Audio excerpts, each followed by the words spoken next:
Hi everyone, I'm 𝙏𝙬𝙨𝙩𝙖𝙬, and today we are going to be working on Coco from 𝐋𝐢𝐬𝐻 Atelier, specifically her cloak.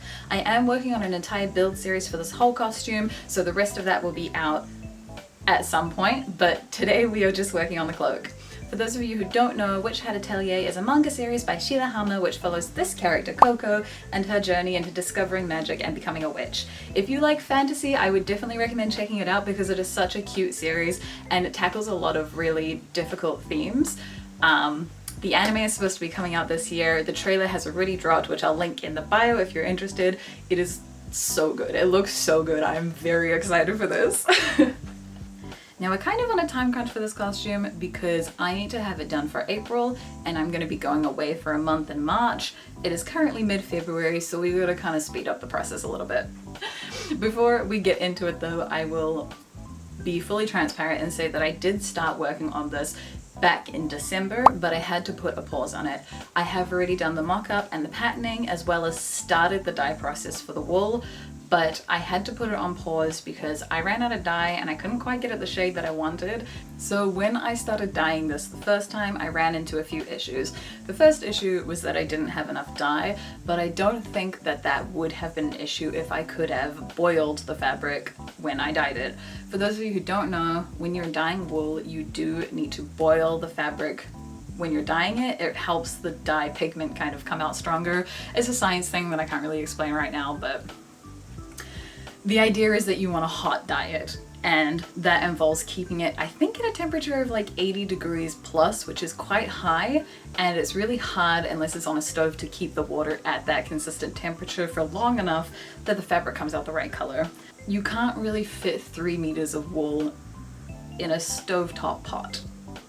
So what I ended up doing was boiling a bunch of water, tipping it into the tub, and then putting the wool in there with the dye, and then hoping that it would take.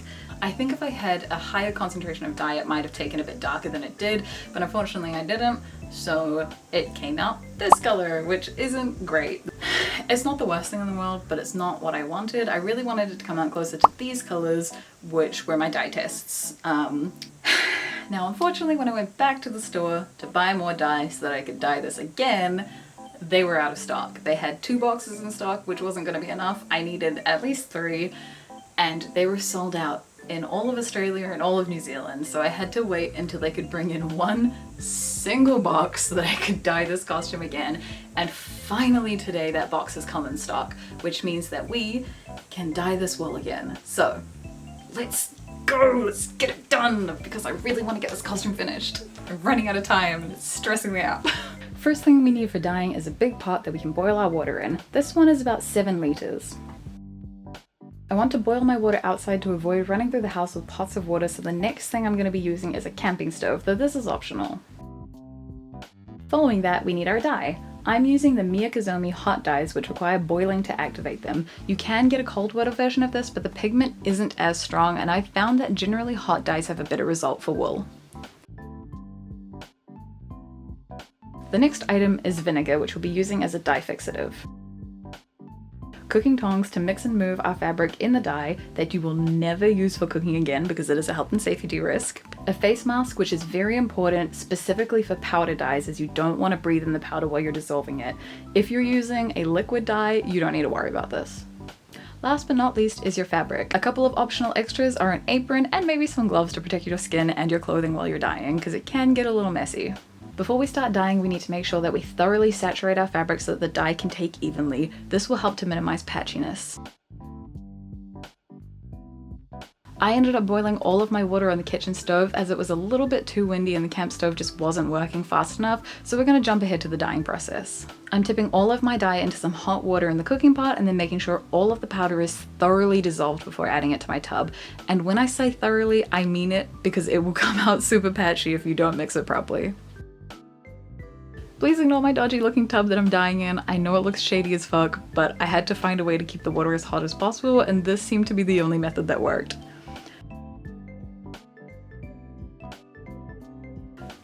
Right, now we have to leave that bad boy to cook for an hour and make sure to stir it every 10 minutes. Again, this will help minimize patchiness. We are done. The fabric is dried, and It came out this time! It came out a little bit patchy, to be honest. It is really hard to get wool to dye evenly, but like the patchiness isn't super bad. I don't know if you can see it on camera.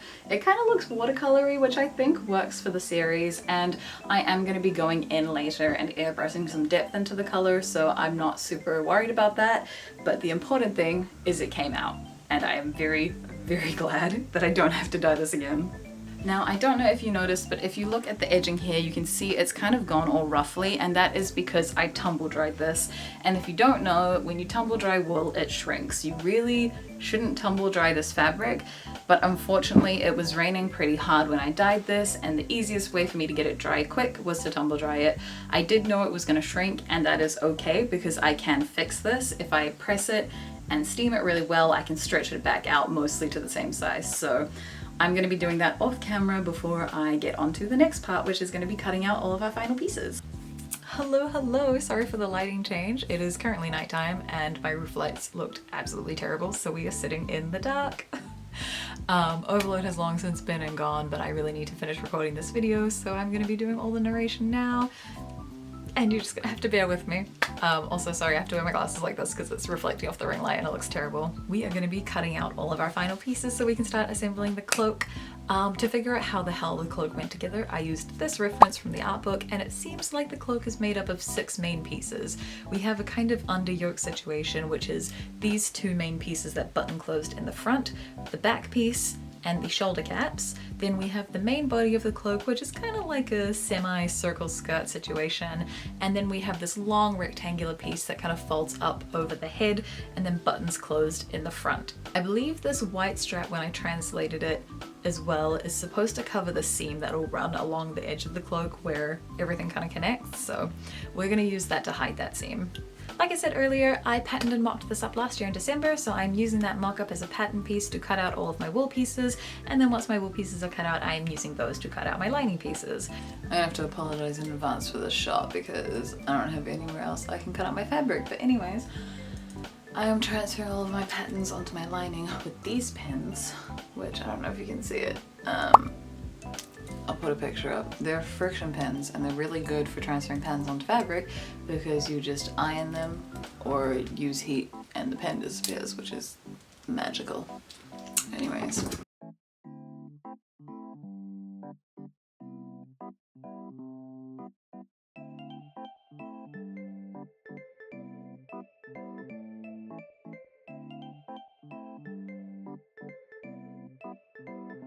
Once all of my pieces are cut, I'm going around the edges with some pinking shears and just pinking off the edges of my lining to prevent it from fraying. I could overlock this, but this is going to take a lot longer, so using my shears is just a little bit faster. And then we can start sewing everything together. Because the shoulder pieces are in a fairly tight curve, I'm putting a lot of pins in them so they don't slip out of place while I'm sewing them. You could baste this, but again, I'm on a time crunch because at this point I have about a week till overload, so I'm just pinning the crap out of it and hoping for the best. For the lining part of the cloak, I'm only going to be sewing together the yoke pieces, which is the 2 front pieces, the back piece, and the shoulder caps, because I want to hand sew the rest of the lining to the costume so that my stitches are invisible. But for the wool, we're going to stitch everything together. Next is to put all of my wool pieces through my poor domestic machine and abuse the hell out of it because these pieces barely fit under the foot of my machine. I do have an industrial which probably would have been better for this, but I was too lazy to use it.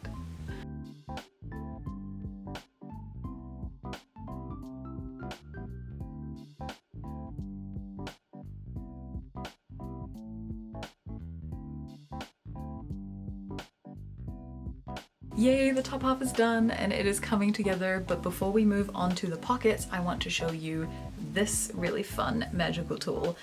This stuff here is called wax chalk. It is very similar to tailor's chalk, but it works kind of like a friction pin, and I mostly use it on like dark wool fabrics or fabrics that I don't really want to submerge in water.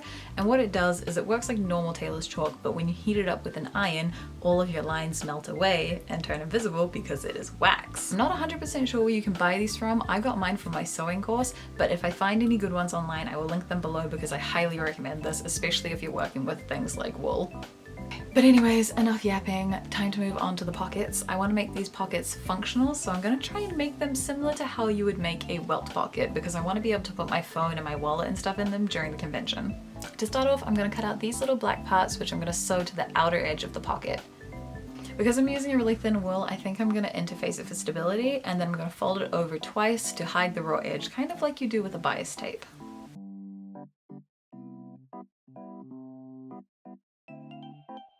For the pocket bags, once again I'm using this image here where we can see they've kind of been drawn into the lining. I'm roughly eyeballing the shape and the size of the pockets and then double checking that they're going to at least be big enough to fit my phone in them. These are what pinking shears look like. I'm using these to cut out all of my lining pieces. They cut out the fabric in this zigzag pattern, which helps to minimize fraying.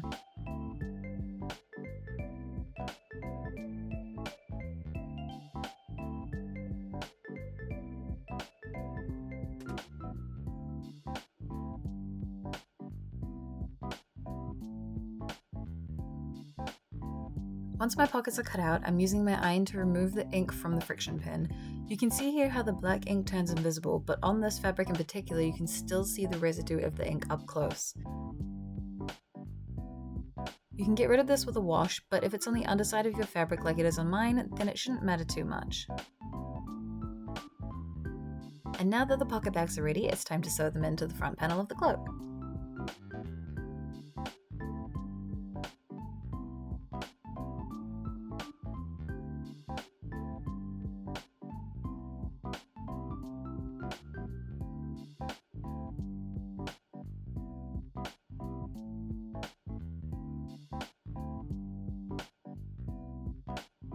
Trying to figure out how to attach these pocket bags to the cloak stumped my slow little brain for a second, and I don't know if I can exactly explain what I did, but I'll do my best and hopefully it makes sense. This isn't gonna make any sense, you're gonna have to bear with me, I'm so sorry. But basically what I did was I took the pocket bag and I sewed the upper edge of the pocket bag to the upper edge of the pocket, the slit that I created, but wrong sides together so that I could then flip the pocket bag back through the slit and you wouldn't get a raw seam on the outside.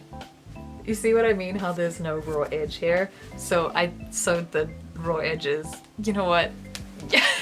So for the lower part of the pocket, I'm doing the reverse of what I did so that the raw edges are facing outwards, because then I'm gonna sandwich that edge with that little black piece that we made, so you're not gonna see it. Does that make sense? Do you get what I mean? I don't know if it makes sense. But anyways, I digress. Sewing this little back piece on, I could just machine it on or machine one side and then flip it over, but I like how hand stitching looks a lot better, so I'm gonna go through the pain of hand stitching this on instead. To hand stitch on, I'm going to be using a slip stitch, which is really great for finishing things like linings or sewing on bias tapes. Basically what a slip stitch is, hopefully you can see what I'm doing here. I'm going to go in with the needle and pick up just a tiny bit of the wool, making sure I don't pierce through to the other side, and then come back up out through the right side of the fabric. Then I'm going to go into that fold line of the black fabric and pinch just a tiny bit of that as well, and then come out again. And I'm just going to repeat that step, kind of going in the wool and then through the black bias tape and then back into the wool again. And essentially what that is a slip stitch.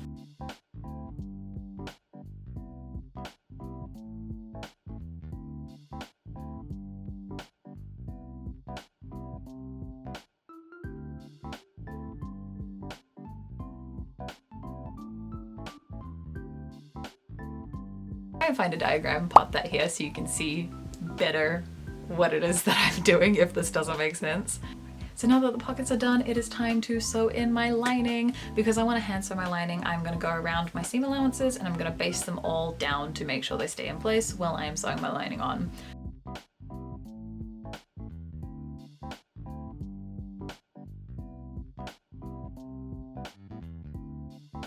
I'm also going to pin the rest of the upper lining in at the same time so that I can just sit down and watch YouTube for a couple of hours while I hand sew this, because this is going to be a long process. But don't fret, I'm not going to make you watch me do this, because I literally just sit hunched over for 5 hours and do slip stitching, so it's not very interesting.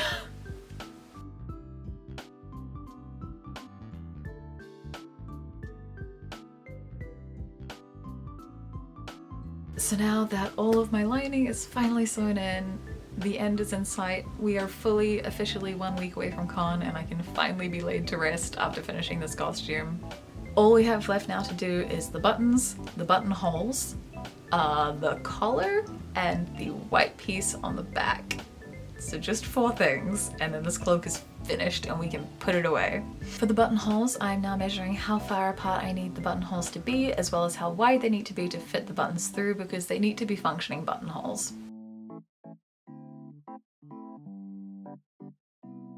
I'm setting these roughly 9 centimeters apart from each other, which seems pretty far, but looking at the reference, they do seem like they're quite far apart from each other, so I think it looks accurate and kind of balances out proportionally.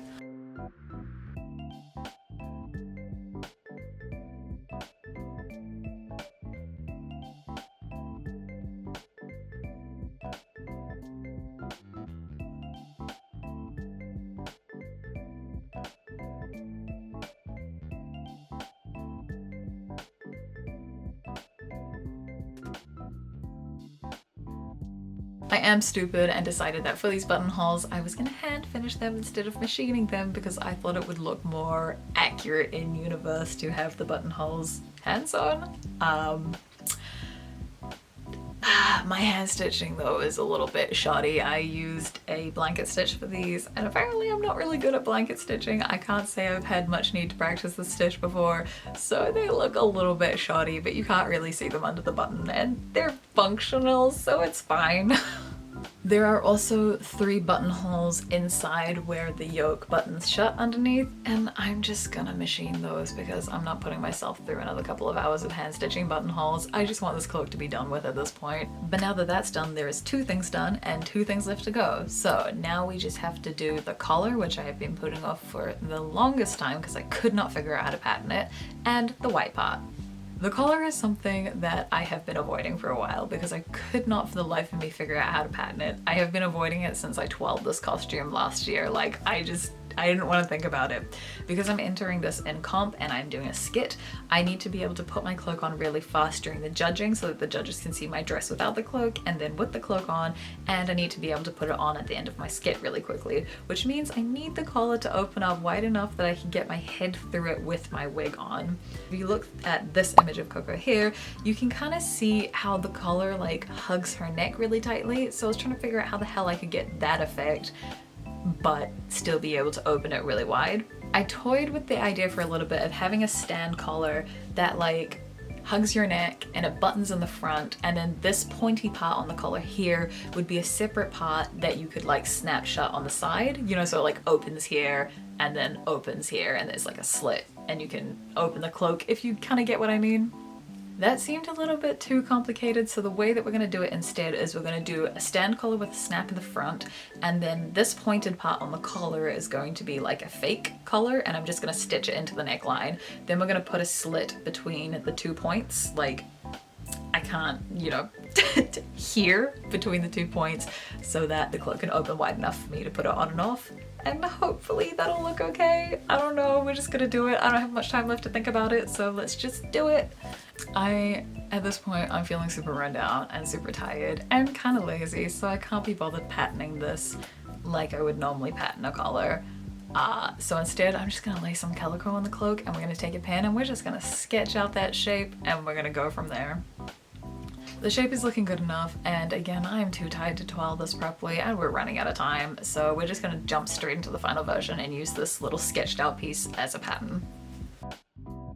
These pointed pieces are basically just 2 pieces of wool sewn together and not interfaced whatsoever. I realized a little bit too late that I probably should have interfaced these so they sat a lot crisper than they do. You can kind of see they're a little wrinkly in this video, but I can't be bothered at this. It's good enough. Hey, 5 meter rule is good enough. If it looks good from a distance, it's good enough for me. For the stand collar, I'm just using a standard stand collar pattern that I drafted.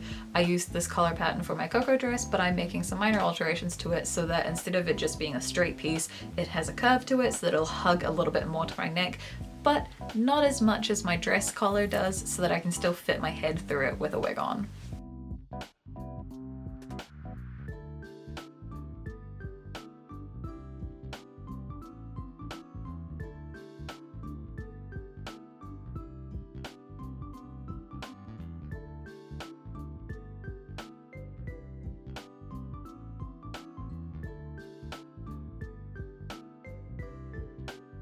once my stand collar is prepped, I'm gonna base these onto the cloak before running them through my machine so that they don't move around too much, and then I'm gonna top stitch everything so it has a nice crisp edge.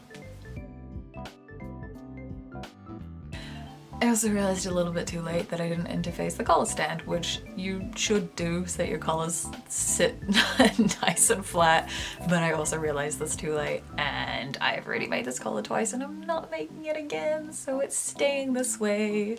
It's good enough. So full disclosure before we move on, we are now entering the insane con crunch time where I've got about 2 days left to finish this costume, and I don't film everything that I do. So in particular, I'm missing footage for what I did for this part of the costume, which is this little like swirly thing on the back of the cloaks. However, I do have both of the versions of it that I made with me, so I can explain what I did and hopefully it'll make sense. So I had 2 versions of this. First version, which is this one here, basically I just measured how long it needed to be and then I sketched out on a piece of paper what I thought it was gonna look like, cut out 2 pieces and stitched them together. Because it's got this little hole in it here, I couldn't bag it out, so what I had to do was just like press in my seam allowances and top stitch it. And that left me with this, and you can kind of see here how, if it'll focus, you can kind of see here how that inner circle is kind of janky, not really sitting nice and smooth, and that's because I had to go around and snip all of my edges, tuck them inside, and then hand sew them in place and then top stitch it. So as you can imagine, didn't really leave a super clean result. It worked though, but you can see it's pretty flat. There's not a lot of shape to it. On these little swirlies, there's like a line that runs through the middle of it. I could not for the life of me figure out how to do it. I thought maybe I'll run some top stitching through the center and you might be able to see it. You couldn't, so instead I did a pin tuck. You can see there's like a pin tuck running across the middle of it. Honestly, not the worst thing. It looked pretty good, but I wasn't happy with the fact that it just has no shape to it. So we made another one. And this one I made in 2 pieces, and it looks like this. Look at that, isn't that so much better? So you got like such a nice curve happening here. Looks a lot more like this. 10 out of 10. Thank you to my partner Bex for helping me figure out how to do this. But basically what I did was, instead of cutting out one flat piece and then stitching that together, I cut out 2 pieces. And I'll show you now what that looks like. So this piece here, this little swirly here, this is one piece and it stops here. And then this piece starts here and that's one piece. And what that allowed me to do was basically have a little like swirl shape that kind of looks like this. And I could sew that together in a tube and bag it out, which means that this circle here is so clean and crisp and nice in comparison. Hell yeah, it's so much better. You can see the seam here where I stitched it. Oh wait, there you go. This is the underside. You can see there's a seam here and there's a seam here where they've just kind of been stitched closed. And then for the line that runs through the middle of it, I've got this stuff on it, which is a hessium cord that I got from the warehouse that's got like a little bit of gold thread through it. It's this stuff here. And I just zigzagged that bad boy on and, oh, immaculate, 10 out of 10. And the way it attaches is just with some buttonholes and it just pops on the button there. Look at that. And that's the white part finished, which means that we've only got one thing left to do and then our cloak is finally done. And that is these little dangly bits here. When I translated 𝐋𝐢𝐧𝐤𝐬's notes on Coco's costume and the apprentice cloaks, it said that these little tassel things were basically separate pieces that just hang loosely off of this white strip on the cloak. So I'm going to be taking some black velvet ribbon to match my Keyfree hat so that my Keyfree and Coco match each other. Oh, it's so cute. Sorry. And then I'm going to be folding that over in half and then just stitching the 2 sides, but leaving a little gap in the top, like so. You can kind of see it here, so that it can thread onto the white part. This little white tassel on the bottom of it, I have these beads laying around, which I think I'm going to thread onto the tassels upside down and then glue the velvet ribbon into the bead to hide the raw edges of the ribbon. And now that the tassel is done, the cloak is finally finished. We have finally made it. It is done. I'm so excited. It looks beautiful. Let's see her in all of her glory.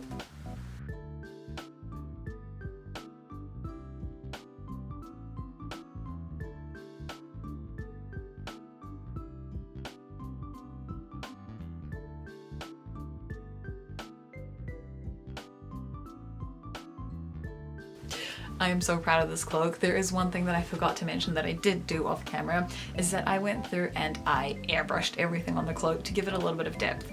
I used these two things here, which is just isopropyl alcohol and 𝐋𝐢𝐧𝐤𝐬 alcohol ink. Put that in my airbrush and I just went to town on it just to give it a bit of a deeper color and to play into more of that watercolory look. Unfortunately though, that is not where this video ends, because we still have a hat to make. So although the cloak is done, we are not finished yet. We have to make a hat. Thankfully though, this is not my first time making one of these hats, so we can speed run through this very quickly. Let's go. I'm going to be making my Coco hat the exact same way I made my 𝐋𝐢𝐧𝐤𝐬 hat, which is using traditional millinery techniques. For this, we're going to need a couple of specific materials. We're going to be needing some buckram, some ice wool, millinery wire, a curved needle, a very strong straight needle, some pliers, and whatever material that you're going to be covering your hat in. So for me, that is the wool that I used for my cloak. I'm going to gloss over the details of what these items are very quickly because we don't have a lot of time to do this. But basically, buckram is a material that's kind of like a stiff canvas that is traditionally used for hat making. I don't have any buckram, so I'm using this cheap alternative that I got from my local craft store for like $7 a meter. It is essentially the same thing. You basically want anything that is really stiff that you can sew through that's going to hold its shape very well. I also don't have any ice wool, so I'm going to be using batting, which is traditionally used for quilting, and like, again, significantly cheaper. The main difference is that this stuff is polyester and not wool, and it is a little bit thicker, but I'm going to try and thin it down, so it should be okay. Now, millinery wire, which I do have, looks like this. It is pretty much just a really thin wire that has like a fabric or a thread wrapped around it. For what reason, I couldn't tell you, but this is what we use. We're going to be using that along this bottom edge of the hat here just to help it keep its shape and keep it nice and sturdy. Those are the main things that you're going to need, so now that that's out of the way, let's actually get into the making of the hat. For the pattern, it is basically just a cone. It's super easy to make. I'm using a pre-existing pattern that I used for my 𝐋𝐢𝐧𝐤𝐬 hat, but I am going to be shortening it a little bit and widening the bottom because my hat was just a little bit too tall and also not wide enough to stay on my head, so it kept falling off during the day. Definitely make sure you make your hat wide enough to fit over your wig, because I did not. Next, I'm going to be cutting out 2 pieces of my canvas material.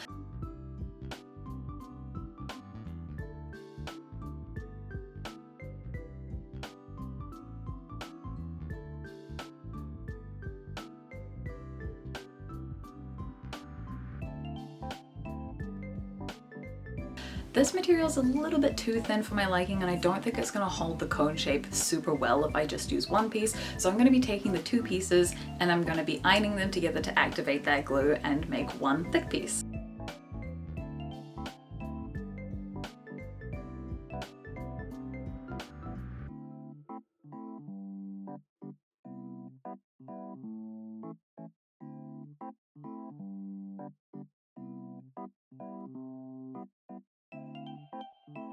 If the material that you're using is also a little bit flimsy, but it doesn't have an adhesive on it like this, you could interface it, use this material called Heat and Bond, which will essentially glue 2 pieces of fabric together, or just use like a spray adhesive or something. I feel like those would all work pretty well as an alternative.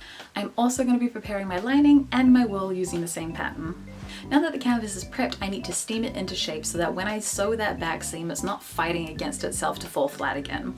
To do this, I'm pretty much just gonna like bend the material and steam it as much as I can until eventually it should, at least to some degree, stay in a curved cone shape. Once it seems like it's behaving, I'm going to take that curved needle I mentioned at the start and my pliers, and we're going to stitch up that back seam using a whip stitch.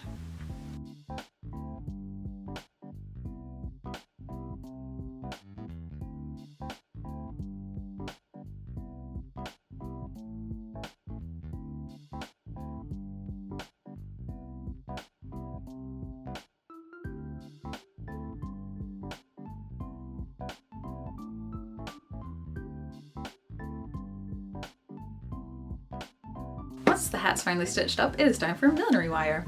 I'm pretty much just cutting enough to cover the circumference of the bottom of the hat, and then I'm just gonna use a blanket stitch and just go around the whole piece of wire.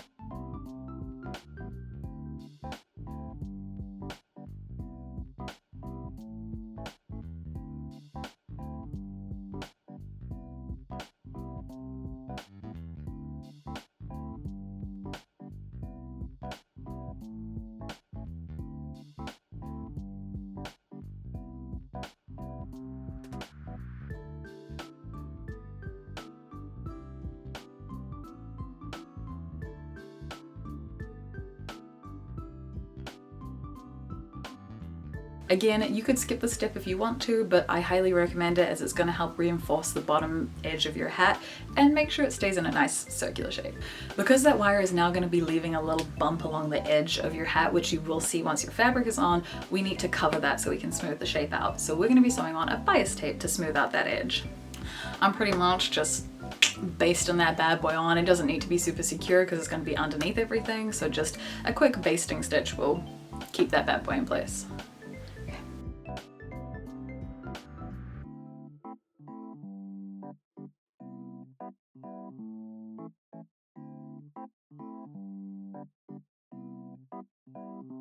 And now that it's done, there is one final step before we can finally cover the hat, which is the ice wool, or in our case, the batting. To attach the batting to the hat, I'm simply just whip stitching the back seam closed like we did on the canvas, and then I'm running a basting stitch along the bottom to secure it to the hat.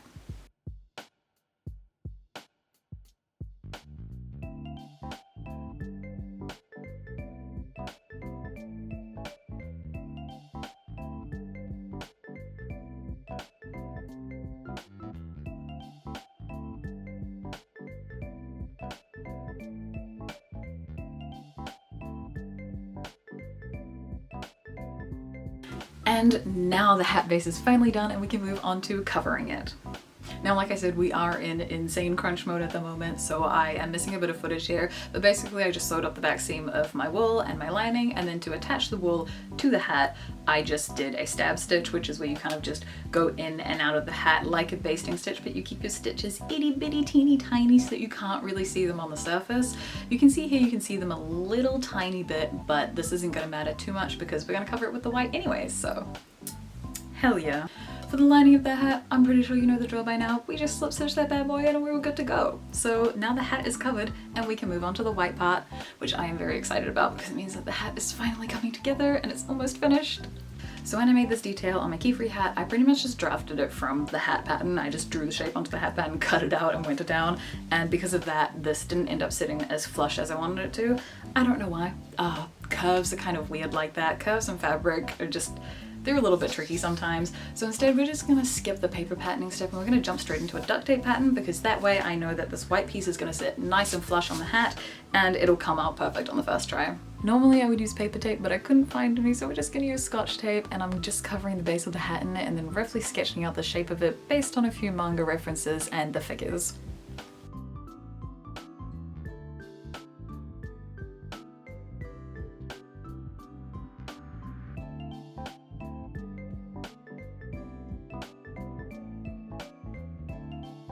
Once I'm happy with the shape, I'm transferring it to paper so I can clean it up a little bit and get those curves nice and smooth, and then I'm transferring it to my fabric using a friction pin.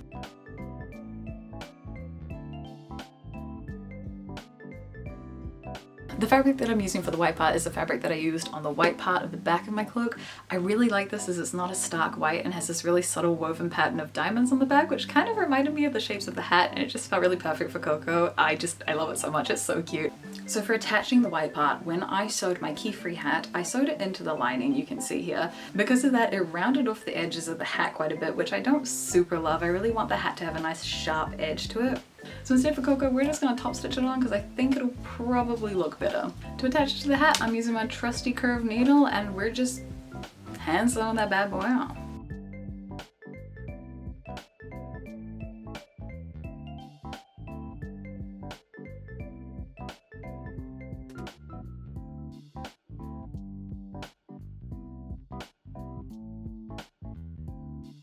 I'm also going to run a thread through the inside of the hat and out the top at the point just to secure that lining in place and keep it nice and taut on the inside.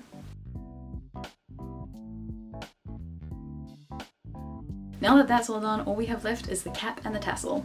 For my key-free hat, I ended up 3D printing this and then gluing it on, and I don't super love it because if you look at it, you can kind of see it doesn't really sit flush with the hat, so the shape of the cone isn't smooth. Do you know what I mean? It wasn't right. I needed something else that would sit a lot more flatter. It wouldn't be as dense as a 3D print, and it would also hold up a little bit better because these hats are really tall and I consistently walk through doorways and hit the top of the hat on the door frame, which means that this poor little cone is getting hella abused. So I wanted something a little bit more sturdy. After mulling over some ideas, I realized, you know what's cheap and cone shaped and would probably work very well. Frosting tip. I don't know how I came to that conclusion, but I did. You know those little like frosting tips that you stick in piping bags and you use for piping icing? Yeah, turns out those are really good for caps on witch hat Atelier hats. They're like the perfect size and they have like a little hole on top so you can thread your tassel through them. Bruh. Unfortunately, I could only find these in silver, and because they're metal and super smooth, I was worried that spray paint would kind of flake off of them, so we're gonna gold leaf it. To gold leaf it, I'm painting on this special gold leaf sizing, and then once that is dried, I'm basically just gonna roll the tip in the leaf to apply it, take a paintbrush, and then just brush off any excess.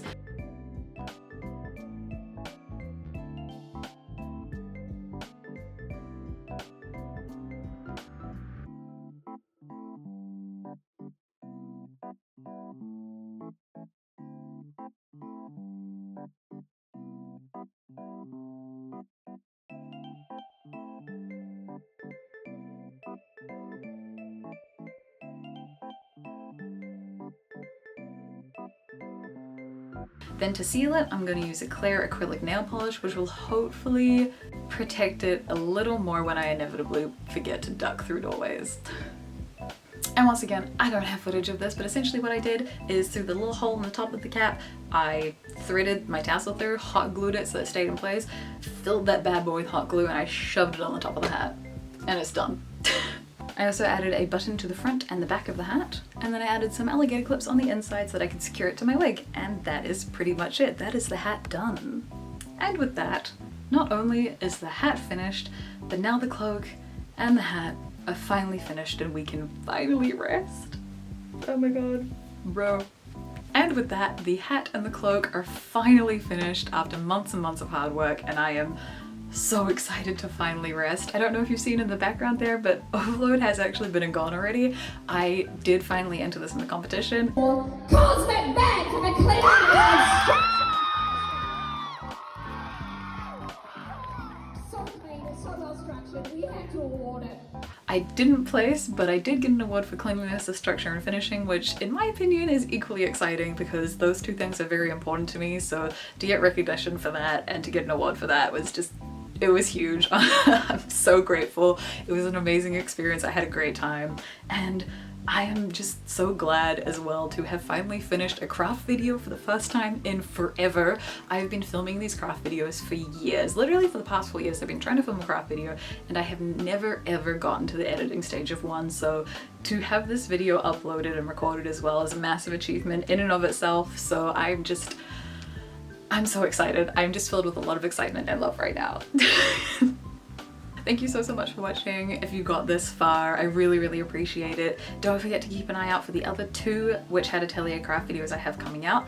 I've got one making my apprentice dress, which is this one right here, and I have one making this palm choir if you're interested in leatherworking. That was very fun. Those will hopefully be out very soon, and hopefully I will keep making craft videos like this because it has been super fun and I really enjoy getting back into making videos. So yay! Thank you so much again, and I will see you guys next time. Bye!